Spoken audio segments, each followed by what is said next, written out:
దండ కోరు వీరి పేరేమి?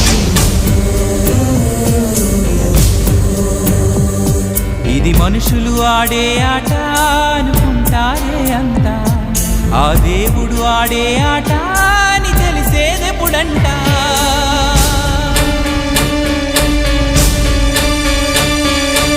అయ్యో ఈ ఆటకి అంతే లేదుగా, అయినా లోకానికి అలుపే రాదుగా.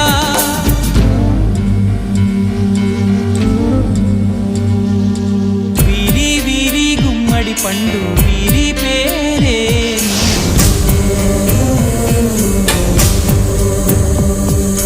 దాగుడు మూతల దండ కోరు వీరి పేరే